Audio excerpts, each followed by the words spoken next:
Sure.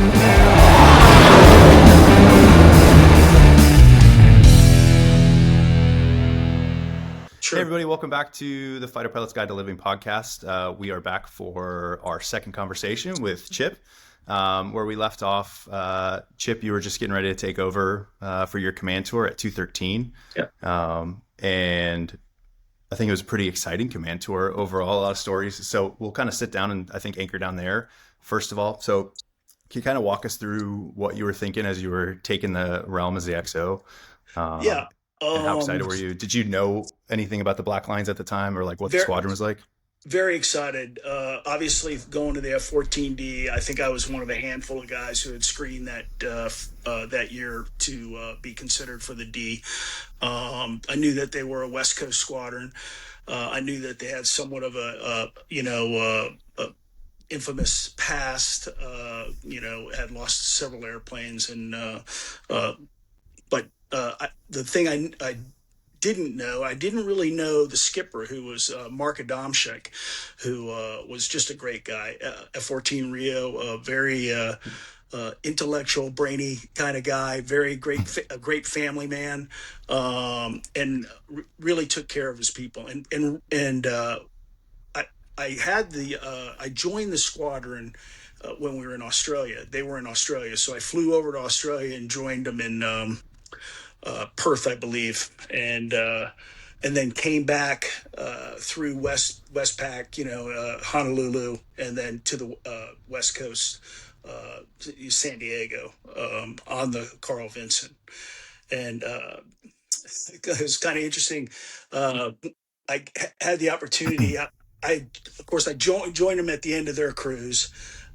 So when we were doing the fly off, any kind of airplane that was struggling to get off the deck, I would stay back and flew home. But then ultimately we all, made it back to Oceania. I think in 2000, early 2000. Yeah. Okay. So, and then of course we started the whole workup cycle again. But Okay. really, I was very excited to go to the Black Lions and, of course, flying the F-14D, having flown the A and the B previously. It's absolutely spectacular airplane. It was the airplane that it should have been from the very start. Big GE engines. I think it had like 37 or almost 40% more thrust than the other, than the A, of course. The B had the same engines. Avionics wise, it had the digital bus. It was a very capable platform. Had the lantern, which extended, its probably the tenure of the Tomcat lifespan, operational lifespan. We at 213 had a great group of people. Tung Peterson was very influential in bringing some of the newer toys to the squadron. The lantern, we did have the lantern, but we were the first squadron to have the 40K capability, which would prove to be very fortuitous for us, when we went on the next deployment. Can you talk a little bit about that? I'm not familiar with the 40K. Well, of course, it was mostly the backseat guy who operated the thing, so it'd be better to have Tung talk about it. All I can tell you is, we could lace targets from 40,000 feet. And of course, that's a capability that everybody has now, but it was new to the Tomcat and new to that pod, the lantern pod, when we first got it. It was a new capability. Okay, so it was embedded in the lantern is the 40K. Okay. I'm sure it was a software. It was just a software thing with with the lantern. Okay. Yeah. Did you notice a big difference from your DH tour? Because obviously now, when you look at history, this is where the Tomcat starts to become the strike fighter as you guys embrace air surface. Did you notice a difference leaving 142 in your DH time and then coming back in the command tour of the squadron changing, more embracing the strike role, or was it still kind of stiff arming a little bit? Or no, it was fully embraced. Okay. When I was with VF-142, we did quite a few, played the attack role over in Bosnia Herzegovina, and then of course, in Southern Watch it was mostly just capping and that type of stuff. Yeah. But no, I think the capability, realizing the capability of the airplane. Had it come out, had it been a bomber from day one, it probably would have lasted a little longer. Yeah. But it was absolutely spectacular and very capable aircraft. And of course, at the time on the carrier, it was, without the A6, it was the platform that had the longer legs. So, when 9/11 occurred, we knew we'd be a principal player in that effort. Okay. And so the difference between 142 and 213, were you dropping precision at 142, or is that still just iron dumb bombs? No. Good call. Okay. Iron bombs. Okay. Yeah. So there's like a true leap from when you left DH to there. Like now we got precision, we got the pod, we can laze ourselves and really attack some harder targets to get after. Yep. That's awesome. So and of course, Mike Peterson and some of the same people who were at 142. You know how it is. You bring the people into your squadron, and they're a known entity, and had some really talented folks both in 142 and 213, as well as 84. I lived a very charmed life. I had a lot of great people around me, and for whatever, they took good care of me. So, So did you guys, coming back from that first deployment, did you guys have any sustainment, or was it kind of a just sustain a little bit and then we're right into workups again, or almost right into work? I'd say it was less than 8 months. We were already back at it out on the West Coast doing workups for the 2001 deployment. Okay. And of course, we had. I'm sorry. Of course, we had to transcon. We were now. We were based. The carrier was on the West Coast. We were based in Oceania. Oh, it's such a pain to. Yeah. You're adding like 2 days every time you go on detachment, and every time, and moving the whole squadron across country. Yeah. I think we'd leave a debt on board the ship, but it was difficult. Yeah. It was a big challenge. The reason for doing that, for swapping coasts? Well, I think it was, we gave up the fighter town there in Miramar to the Marines. And I think it was part of the whole the base closure thing and realignment of all the airfields, the assets. So that was just you had to deal with the pain of that, because you were swapping back. It's not like that would be I got you. I mean, I was very fortunate because I only did it once. There were guys who, depending on your timing in the squadron, some of those guys did it, several times. Because having all the Tomcats on the East Coast, so anybody that's supporting a West Coast air wing, they are now forced to go that way. Right. It kind of happens with the EW, since the Growler, the Prowler at the time, but Growler now is only in Whidbey or Japan. So any of the squadrons that are supporting the East Coast have to do the same thing now coming across the way. Absolutely. It's a pain for single site. So on that time off, is that when you got to meet Rick Reilly and deal with that, or how did that all come to fruition? It happened back at Oceania, of course. I think Rick had been promised a ride out in Miramar on the West Coast with Greg Norman. They both were supposed to go out to one of the ships, and I think Rick's airplane broke. So the Navy was on the hook to give him a orientation ride. I'm embarrassed to say I did not know who he was at the time. When I was asked by Mark if I'd like to do it, I said, well, I would, but am I right person? I thought maybe we'd have a JO or somebody else fly him, and Mark was insistent that I fly him. So I look back on it, I'm like, he probably, I think the JO might have followed a little more rules than I may have.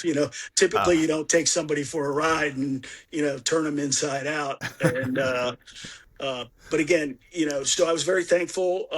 That whole evolution, Rick came to town. I think it was one day, that morning we prepped him, Paraloff, gave him an orientation of the ejection seat, and talked about all the safety features, and and then a couple of the junior Rios got them all set up with the gear, and then took them out and put them in the back seat, and talked them through the start procedures, and we got the airplane started. We actually took another airplane along with us. It's always a little more dynamic if it's you're looking at something else with the formation, and we did some minor acrobatics and that type of stuff in formation, and then we started doing a tail chase. And again, he's a great guy. He had a great sense of humor. He told me profusely. He said, "I do not want an A ride. I want the full Monty. I want to do it all." I said, "Okay." Careful what you wish for. Yeah, be careful what you wish for. And he hung in very well, pretty well. A couple of times I'd look back and he's, it's like, Rick, you all right? Yeah. No, Rick, are you all right? And I think he really enjoyed it. And of course, having the other airplane there really made a difference. Then we went down to Dare County, did some strafing runs, some low altitude stuff. Did you actually have bullets in the plane, or was it just sim strafe? Oh, sim strafe. No, okay. No. Yeah, no. We were just. That would be impressive. We were doing. I think he mock strafing runs. If you read the article, there's actually a typo. It's not sap rolls. It was a snap roll. And of course, the Tomcat doesn't do a snap roll. But we were doing wing overs and stuff, just aileron rolls and canopy rolls over each other, and. Yeah, he's a great sport. But it was at least 50 minutes, almost an hour flight. And when we got back, he was wrung out. I mean, you would. I thought they were going to have to use some sort of harness and a crane to get him out of the back seat. And then when I come into the paraloft, he was, no kidding, sitting on was almost kneeling on the floor with his head on the bench. And I didn't think I was like, oh my God, I'm going to get in a lot of trouble here, because I really, really wrung him out. But no, he recovered. Yeah. And what he recalls it. And I think, just for anybody who doesn't know, Rick Reilly is a Sports Illustrated writer. Yeah. And right. Yeah. He asked you a really important question before you guys took off, which was, what was the question, Chip? Yeah, it was the night before, and right. And I think he was being serious. I mean, he knew what he wanted a full Monte ride, and it was something that we'd always kidded about. But I told him bananas, and he goes, "Really, bananas? Why? For the potassium?" And I was like, "No, Rick, because they taste the same going down as they are coming up as they do going down." And yeah, well, he had a great sense of humor, and of course, he writes this article that makes naval aviation and pilots, fighter pilots and fighter Rios that really. I didn't recognize myself. I told him, I said, "Rick, if I look like that, I think my picture ought to be on, in the magazine." But the funny side to this story was, afterwards, we were all supposed to go over to the O Club, and he wanted to get cleaned up and changed. So we went back to the house, and of course, my wife doesn't know him, and I didn't really talk to her about what we were doing. But I show up at the house with Rick Reilly, and I'm in my flight suit, and I introduce her to my wife, and he's sitting at the counter, and I run up and shower and change. And of course, my wife's sitting there going, at some point, she's like, "Okay, so I'm sorry, so who are you again?" Who's this random guy? Here's a guy who's known worldwide, and he's all of a sudden, suburban housewife. It's like, oh yeah, okay, well, I'm Rick Reilly. Nice. Okay, yeah. When you told me about the bananas things, I'm a little distraught, because I was a sophomore in high school around this time when the article came out, and all I wanted to do was fly airplanes. And I remember reading that article and ingraining it in my head that okay, when I get into flight school, when I get in there, bananas, this is what so I thought this was just this was truth, you know, like from the mouth itself of a fighter aviator, and to this day, you know, like, and you ruined my whole vision. So now it's just like, you just made it up, which actually it makes more sense now that I've been in the yeah, I mean, but did you egress everything, Mitch, when you learned to fly? Because that's my favorite part of that entire article, where he's like, I egressed the banana, I egressed the milk duds I ate in the 6th grade.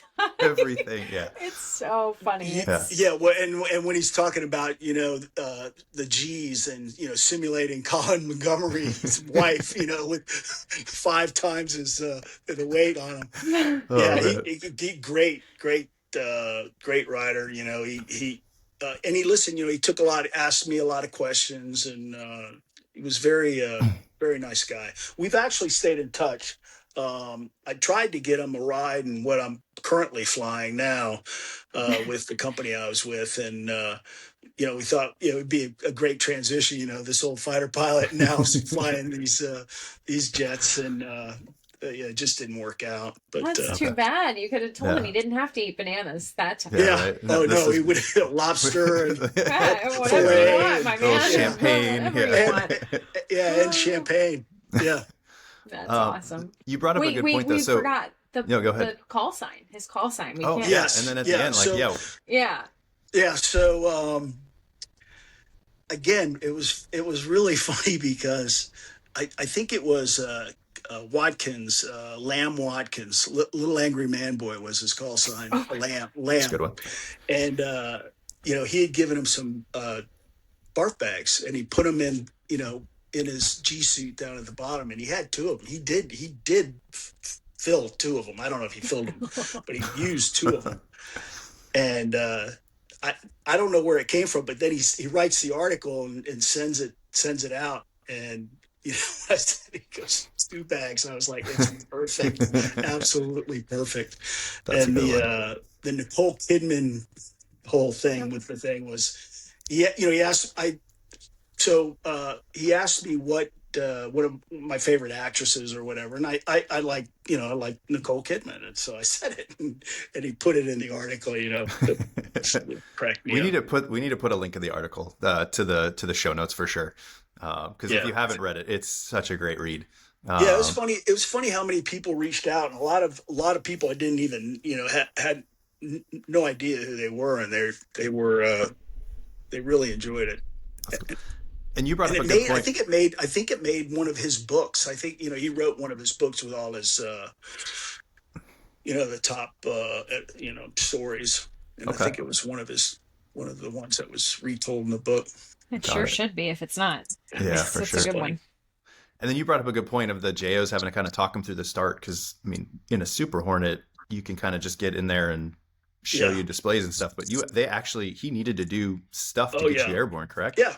What type of stuff do you have to do back there? Is it more like circuit breaker type stuff? Or? Circuit breakers. I mean, you've seen Top Gun, right? That Top Gun Maverick was, I mean, absolutely perfect. I mean, they really nailed it with, you know, the startup sequence, and I think Miles Teller or whoever was in the back. You know, what are these things? And they, you know, they could set it up to where we could get started and go, but. You know, if there's any kind of emergency, he had to have some familiarization, because he'd have to pull, you know, isolate circuit breakers or whatever. So every Tomcat guy I talk to says, like, the most realistic part of Top Gun Maverick is when the Miles Teller's asking Maverick, like, which button do I? He's like, that's not my territory. Yeah, no, I don't know what goes on back there. It's absolutely true. I mean, there was a wall. You know, there could be a wall between the 2 cockpits, you know. They usually knew what was going on up. The guys in the back, you know, usually knew what was going on up front. But to be honest with you, guys up front, you know, it was all magic going on behind us. Yeah. PFM. Yeah. That's crazy. So that was in what time, Chip? Like, what part of... I think it was in July, August of September or of 2000. Okay. Yeah, because I think they came out in like September of 2000. Okay. And then that's around when you started the workup for the next deployment, which was supposed to start at what point? I think it was June or July of the following summer. Okay. Yeah. And what was originally the intention of that deployment?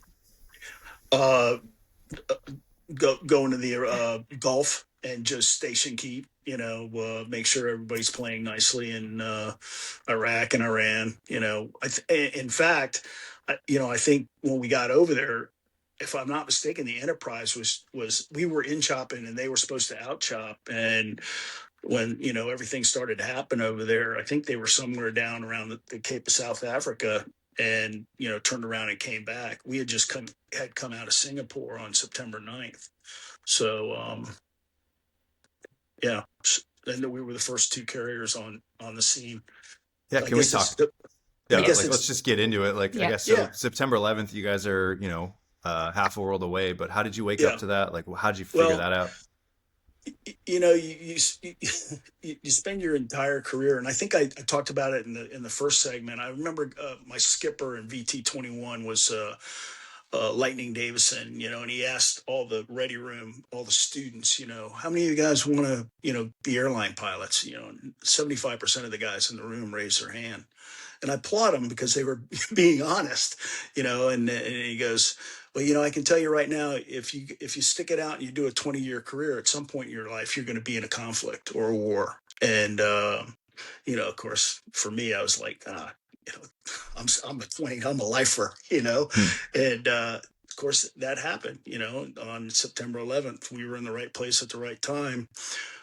Everything you always dreamed about. And to think that I was in such a position, very fortunate to be in command and to be at command at sea, and this thing, lights off, and getting kind of ahead of ourselves, but I can remember telling the ready room and getting the whole squadron together down in the forecastle and saying, hey, whatever the response is, we're on the proverbial tip of the sword, and we'll be involved.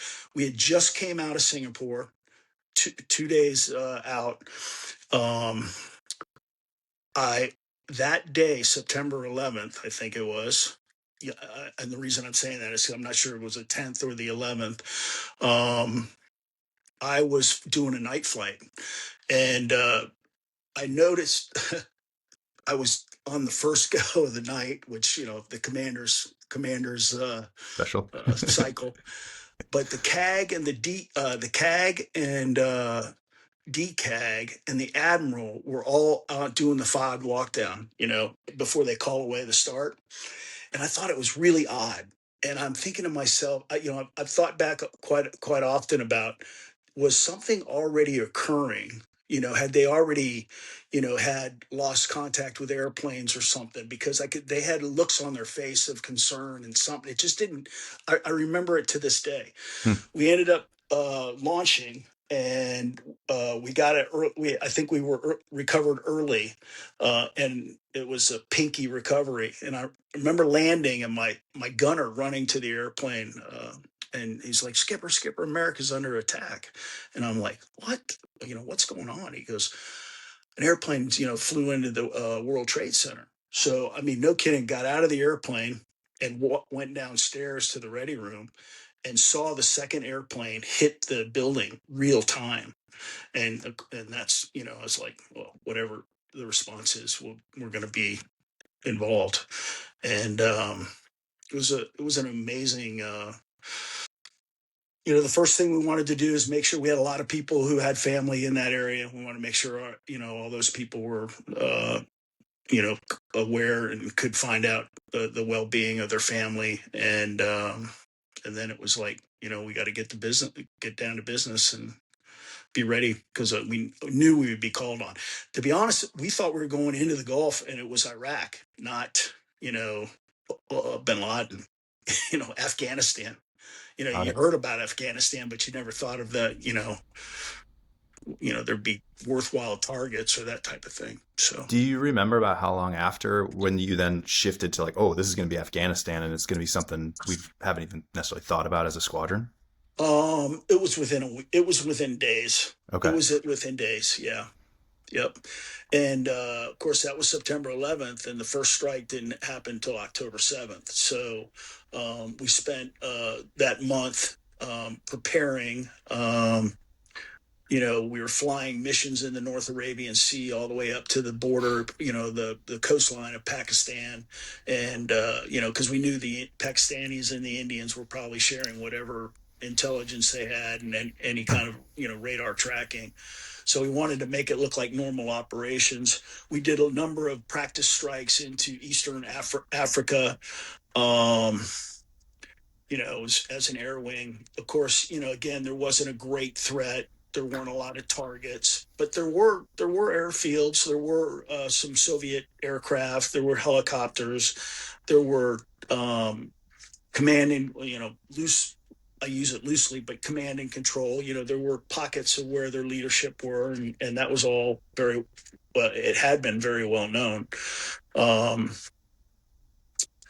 So it was just the Enterprise joined us. Our admiral was Tom Zelbor, and he was named CTF 50. He was the junior admiral, but I think because we were on site first, he took that that position, or was assigned that position, and he was a great choice, great leader. Did you, as the commander, once you started to kind of realize this is going to be not a campaign, but we're definitely going to go do a couple nights, did you break the squadron out like combat crews, or how did you guys plan? Did you start working, planning groups and mission cells and all that stuff? Well, we do it exactly like, it wasn't anything different than we had planned for. I mean, it was just a matter of, hey, we're really going to do this now, Yeah. I was in the fortunate position. I was a senior strike lead. Again, just because of my tenure, I was at the end of this cruise, I would have my change of command. So, I mean, I was senior strike lead. T.C. Bennett was the CAG. I knew that the Tomcat was the better asset as far as being able to give BDA and send information back to the ship, with the data link, the Link 16, and it just was a capable platform. Not to say that the Hornet wasn't, but the Hornets had SLAM ER and those type of things, but they created a bit of a complexity with the fuel system or fueling plan, and there wasn't a great fueling. There wasn't a whole lot of assets. The organic assets were S3s. And we used them going and coming, but in country, we needed, the larger Air Force tankers. So. Yeah. And sorry, go ahead, Beth. Well, I was just going to say, when did you guys dropped an incredible amount of ordnance from the air during that campaign? Yeah. When did that start? When did you start getting, tasked out, and who was asking for assistance? Well, the most of it came from the JFAC or JTAC or whatever.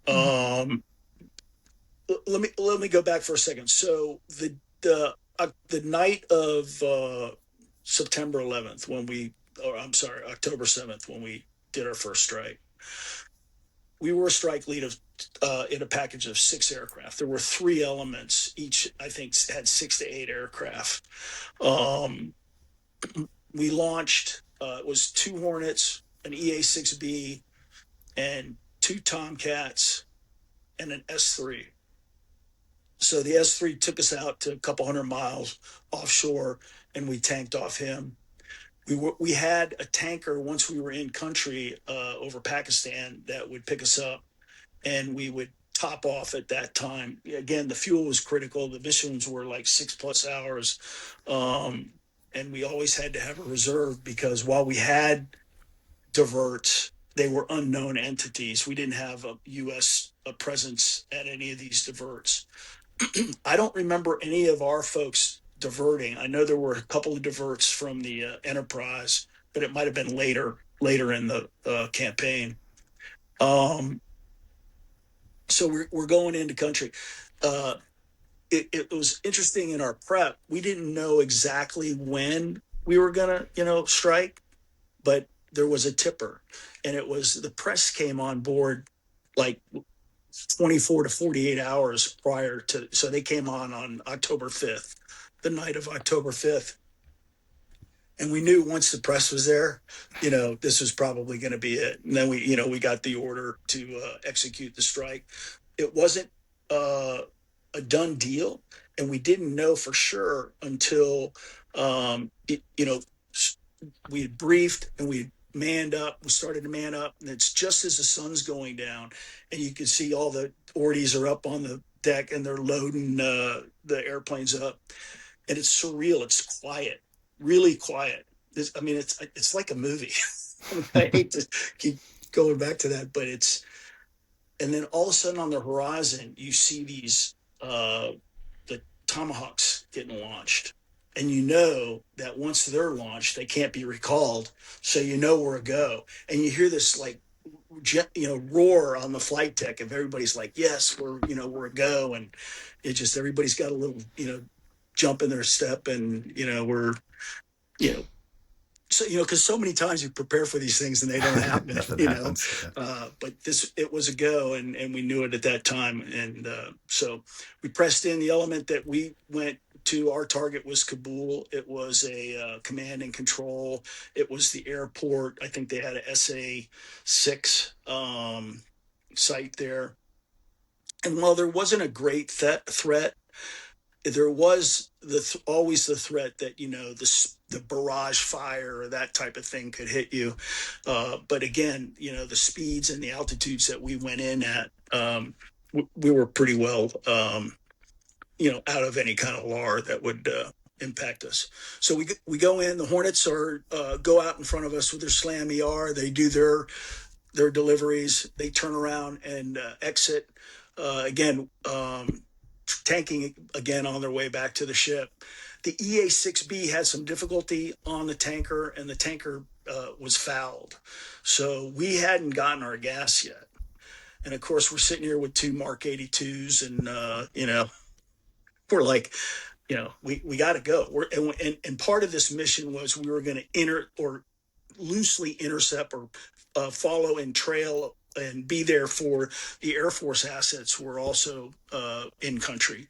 To be honest with you, we only saw them on, data link. So it was never anything like we were escorting them, but we were there if we were needed. So we fall into trail. We go in over the airport, and we're the lead. I was in the lead. John Sacamando and Tung were in the on my wing. Paul Gronemeyer's in my back seat, and we're unable to acquire the target. Tung and Shorn drop, and I'm thinking to myself, well, shit, I'm not carrying these things back to the boat, and I don't want to drop them, just anywhere, even though, chances of hitting anything or hurting anybody was probably nil. So we ended up doing a 360, believe it or not, who reattacks the target, right? And there's AAA going off. There's barrage fired SAMs going off as well. But again, nothing that's too threatening to us. But in this reattack, we actually come around to right 360, and you have to go over a ridge line. So, of course, if there's a handheld on that ridge line and they can see you, which chances are they're not because it's dark and we're on goggles and the whole bit. But we ultimately acquired our target, dropped, and then fortunately it was a right turn back to the ship, so we just cut across to catch back up to my wingman. But now we're both really low on fuel, and Tung starts working that problem by trying to find us a tanker, and the tankers weren't supposed to come into country, into Afghanistan, and he found an Air Force tanker who had a couple of Hornets on it. And by the time we got to that guy, we were both very critical fuel. The light comes on, I think, at 2,000 pounds, and it was flickering in my airplane. And I'm pretty sure Shorn had the same problem. So we get to the tanker, kick the Hornets off, and, expressing our urgency, and Shorn goes in, gets 2,000 to 4,000 pounds of fuel, and then we just kind of buddy tank where he pulls out, I got in and tanked, and then we just do that until we had the fuel we needed to get back to the ship. So the only gas you got was the in-gas off the S-3, then you go execute a mission in Kabul and came down? Man, yeah. That's, we had, we started a lot with of gas. 20,000 pounds Yeah. before we went feet dry into Pakistan and into country. So, it was a lot tighter than I wanted it to be, and I would have had a hell of a time had we screwed it up. Yeah. Explaining that one away. Just thank God for that Air Force guy who came into country. And again, I don't know what tongue promised him, but we were very fortunate. It was probably one of the most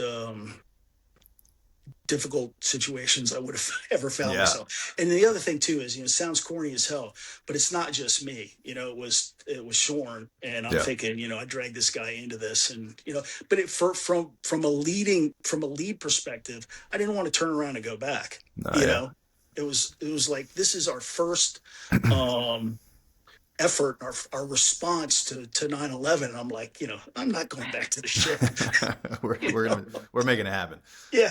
And you said you dropped Mark 82s. Did you level release or roll in? Level. Yeah. Okay. That's the beauty of the 40K laser, right? Just good target point, and wow, that's cool. That's impressive.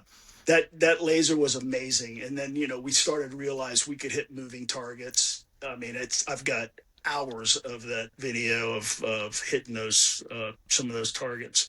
Oh, so it was a laser guided. Yeah, laser guided. Oh, okay. Yeah. Got it. Okay. Yeah. Got it. And interestingly enough, when you start bombing these moving vehicles and stuff with these laser guided weapons, they must hear it when it gets close, because the car stops or the truck stops, and then you see them all running. You just see 3 or 4 dark figures running away from the vehicle, and boom. Whistle. Yeah, it's amazing. Yeah. Wonder if it sounds like Venezuela this past weekend. Did you hear all those drones? Just everybody knows their drones. I don't know if that's what it was, but it was. I was kidding with tongue. I said they probably have one of those disco balls hanging from the mirror, and the laser light is reflecting or whatever. Oh, what is man! That? Yeah. No, it's talk about a movie moment there. If that were the case, I could just see that in a And made it back to the ship, and the one thing that I do remember from that night, it was dark. The moon did come up. It was, I think, like 3/4 of a moon. And as it was coming up through the horizon, Paul Gronemeyer goes, "Skipper, what's that?" And I said, "I think it's the moon, or it's the beginning of World War III." But it was, and it's interesting because over there, the pollutants and stuff, and the dust, it gives it a green haze. And of course, I think the Pakistan flag is green, with a moon on it. And I'm wondering, of course, wonder if that's the origin of it. It will be. Yeah. So that was the first, time. What were the next calls like? Well, so we get back to the ship, and of course, the heart rate has been pretty high, but of course, it's the ship and it's at night, and the heart rate's back up. We trap, go downstairs, and the press is on board, and they are, they want to talk. So I ended up going in for a question and answer period, and the one question they asked me was, "What did I have for dinner?" I mean, it was like, you're bananas, kidding me, right? You're having dinner, bananas, right? And it must have been time. It may have been live, but I think it probably had some sort of delay. But my sister-in-law is in Houston, and she's on a treadmill at a sports place, and it comes on to TV, and she's like, she stops running on the treadmill and goes, "That's my brother-in-law." So she goes off the back of the treadmill, flat on her face. Oh, man. Yeah. So, but that was it. And the most important thing to them was what I had for dinner. And I think I had like 3 grilled cheese or something, and they were like, "Wow." It's interesting the difference between, now, you were, sorry, back then you're waiting for the press to get on board, and then CNN's going to be the first one to to blow it up, or, you know, some news. Because I remember hearing stories of, you know, guys on your ship who had watched those Tomahawks launch, go back down to a ready room, and then they kind of look at their watch and like, well, it's about that time. Let's turn on the news and see what happens. And then within 20 minutes, all of a sudden CNN's on saying like what's happening. Where nowadays you know, you barely get 2 minutes after, and all of a sudden on whether it's X or social media, you're getting that open source reporting already from everybody with a cell phone. It's just, you can't even get back to a ship before it's already on the news. It's wild how fast news travels now. It is amazing. I thank God we didn't have that kind of media, you know, that connectivity when I was like a young man. Yeah. It was for different reasons. What are you concerned about, Chip? What would have been the biggest problem with that? I just, you know, some of the stuff, you know, we did in airplanes, we did on, in, you know, you know, Liberty. It was just, you know, different times. Would not have been consumed. It wouldn't have been well consumed. Yeah. I can totally understand that. I think about like Hot Dog, you know, the story. I don't know if you know that story, you guys. I don't know that one, no. Flew, I want to say, I don't know if it was a Tomcat or not. Bad Fred told me the story about this guy who flew under the Golden Gate Bridge. Yeah. I've definitely heard stories about that. Yeah. And it's just like...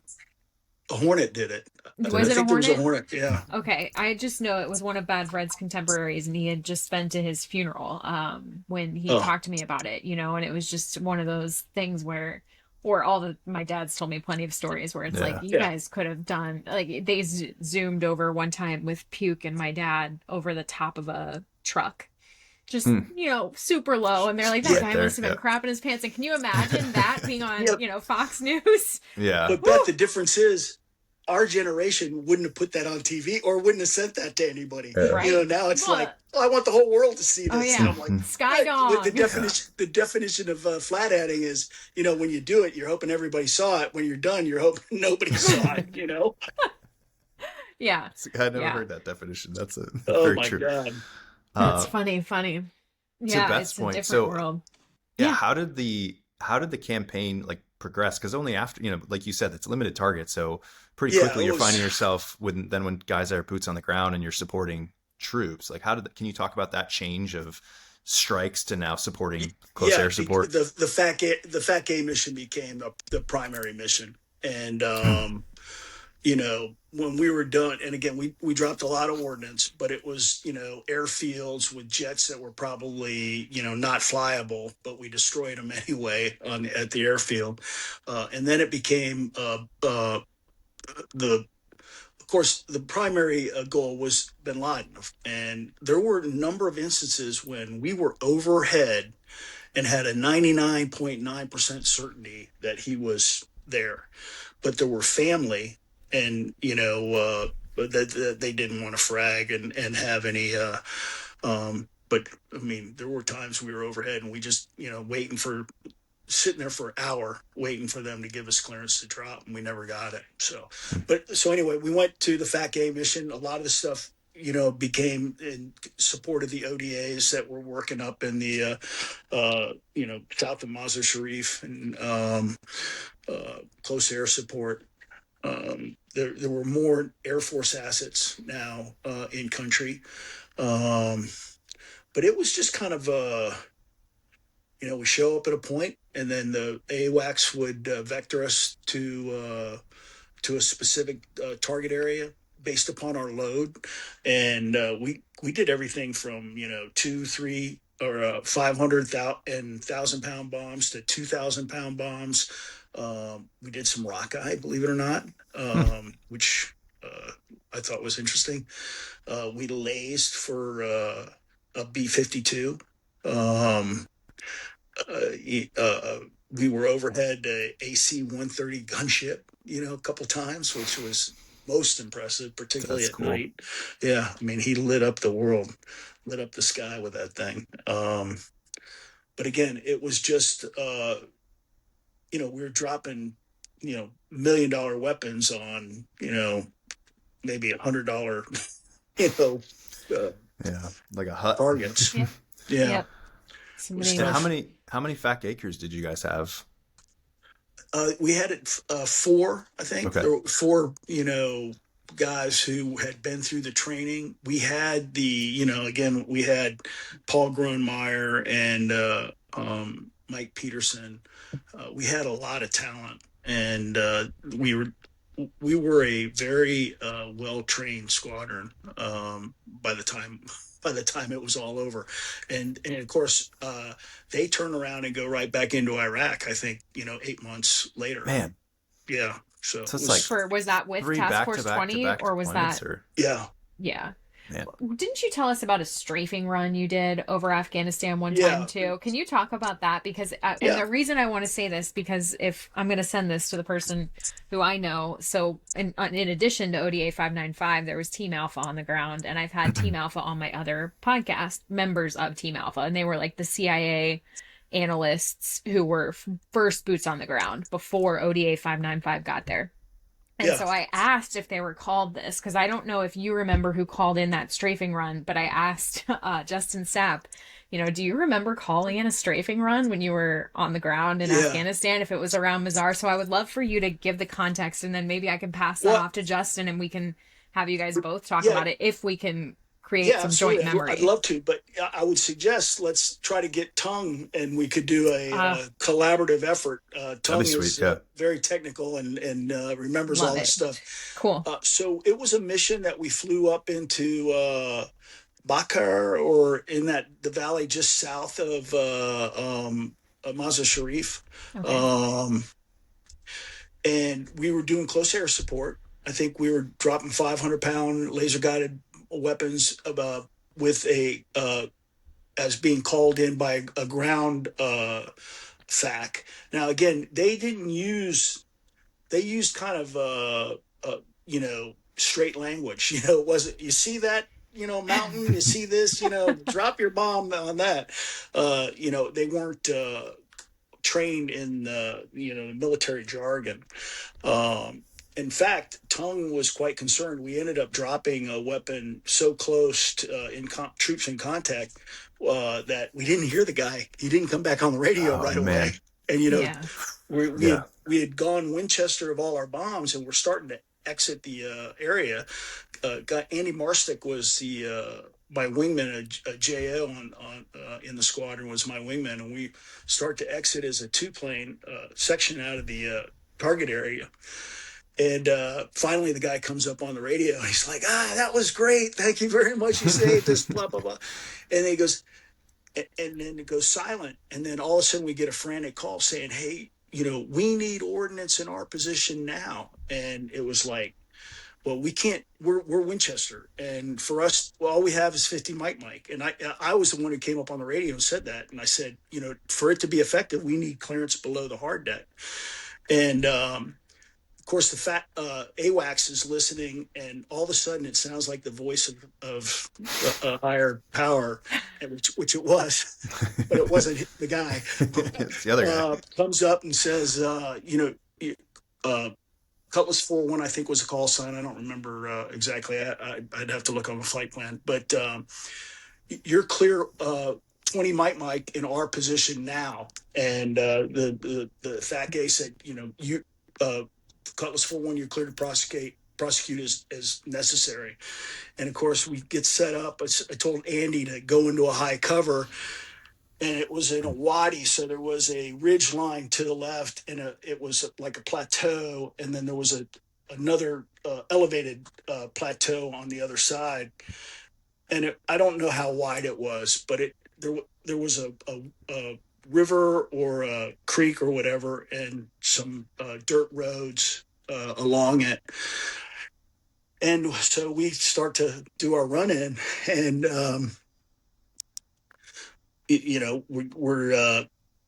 we see these trucks, and we see everything. We see small arms fire. You just see muzzle flashes. You don't see anything at altitude. And there were a couple of handheld SAMs that were fired. Tung said he saw at least 2 of them, and we've got on the airplane we had Bull IR, which was one of the newer capabilities to the Tomcat. I think the Hornet had already had it, but it was a very we had a lot of expendables, and we still had them by the time we were ready to start the strafing run. And so Tung's putting out the Bull IR, I'm popping flares, and we're on our way down, and of course, it's a fixed a gun for air-to-air gunnery. It's not an air-to-ground gun. It's no A-10 or anything. So the technique-wise, you walk the rudders. So we're going down. We get down to like I think it was 3,500 feet or whatever. And it's like a trigger pull, and you start walking the rudders, and it had incendiary rounds, so you could see the tracers, every so many seconds or whatever. I can't remember how many rounds it was. Not every round was a tracer, but you just see them, impacting the ground, and I don't know if we hit anything or not, but we created enough distraction. But we did it 4 times, and at the end of it, we're like thinking to ourselves, wow, it's pretty interesting, because all 4 times we did virtually the same run-in. Oh, man. Now, yeah, but so not smart, but there really wasn't a better option, because from the advantage point that we needed to attack these guys, to be it was from the south going north, and you couldn't run in from east to west because of the ridge lines and the plateau, right? You'd be at a couple thousand feet before you even pushed over. But we did all 4 runs on virtually within 30 to 40 degrees of azimuth, and then we were in Winchester, and we headed back to the ship. And on the way out, whoever it was, at Beth, if you can find this out, I talked to Nate Bailey the other day, who's got a contact, and he's trying to put it all together. And he was cool. Nate was our intel officer. So I'm like, Nate, you should have this all together already. But he's Nate, quite busy. It's only been 24 years. Right. Well, he's gone on to be very years. Successful, and I think he's a senior naval officer, and he's done quite well for himself. Gotcha. So he doesn't. But anyway, we get back to the ship, and trap, and of course the gun's on the left side, so nobody really sees it yet. And when we turn into the D-arm, of course they come to the airplane to D-arm it, and they see the soot all over the nose of the airplane, and they're like little kids. Yeah, they're quite excited. Oh, they really were the backbone and heart and soul of what made us successful as a squadron, and as no better feeling than the happy D-arm people as you pull up. That's for sure. Yeah, that's so cool. I would have known that. That's so cool. Again, I don't know. I got in trouble because we went a little bit lower than we should have. It was very interesting. T.C. Bennett called me into his office, threw a pitcher of water at me, and I'm like, Jesus, haven't I seen this before? But I think it was all show, and he just had to say he'd reprimanded me. Can't have everybody going down to strafing. Did anybody else? Go ahead. Go ahead. Yeah. I was just going to say, did anybody else do that? Did anybody else have to go do it? Okay. Well, it was done.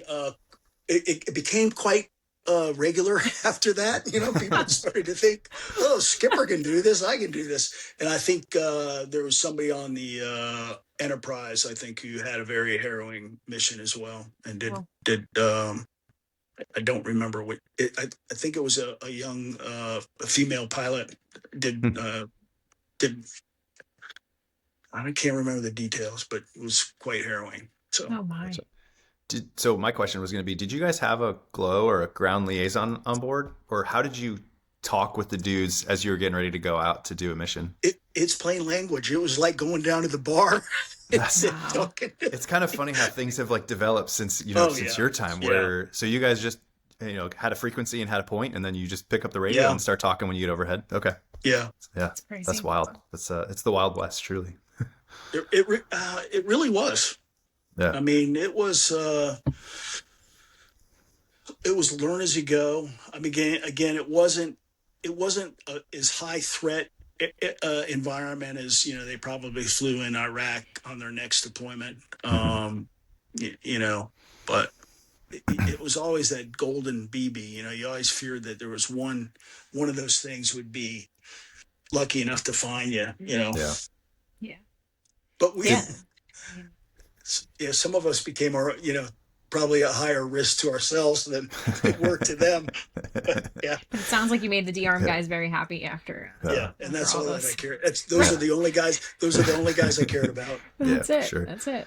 Did everybody in your squadron get a chance to drop in that cruise, or majority at least? Okay. Yeah. We didn't hold anybody back. That's awesome. Everybody did very well. That's cool. Yeah, very well. Quantity, it's like what? 400,000 pounds. You said 400,000, right? Yeah. Now my change of command was in December, and they came home at the end of January, middle January, whatever. So, 400,000 pounds of ordnance, and I think the squadron in Vietnam, I think, dropped half of that, and that was over a 3-month period.